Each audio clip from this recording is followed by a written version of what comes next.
cái không tệ không chạy nữa cái tuần chỉ kia này vậy không chỉ không tệ không chạy này mà trong sắp tới nữa cái tụi cho linh mạo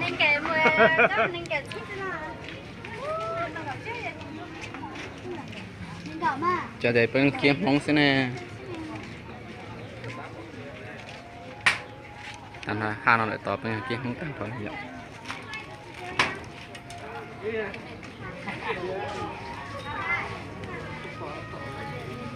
ai nhỉ?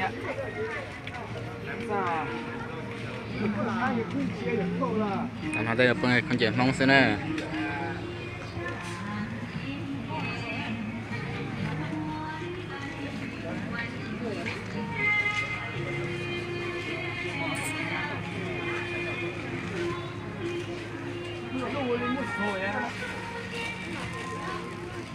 nó một loại ăn không chi á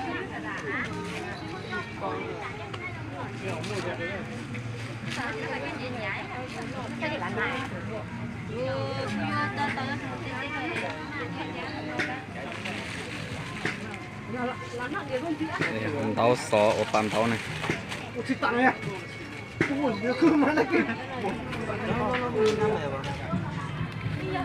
Chưa, đi.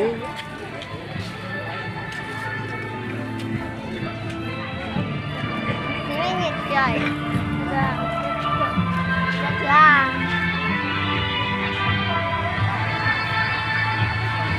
trên chuyện không tăng thôi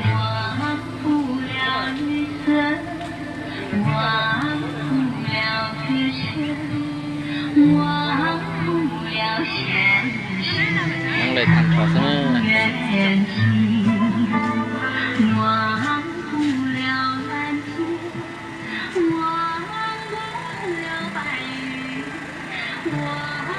tăng thọ tên nào là về bên không chỉ không tăng thọ nữa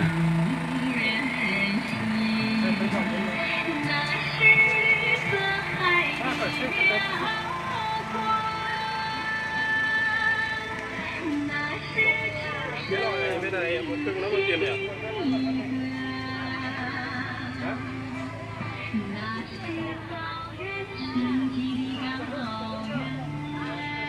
lúc trên nó tạm bây giờ móng lì thế này rồi giờ bây giờ móng lì tạm thôi đây là tía này đau sọ bằng đau từng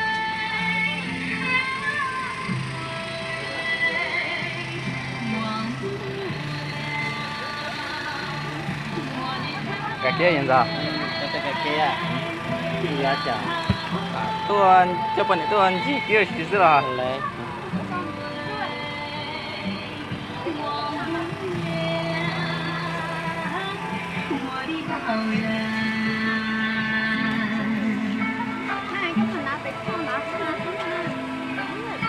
sọ cái con gì mong tham thọ nữa thì mà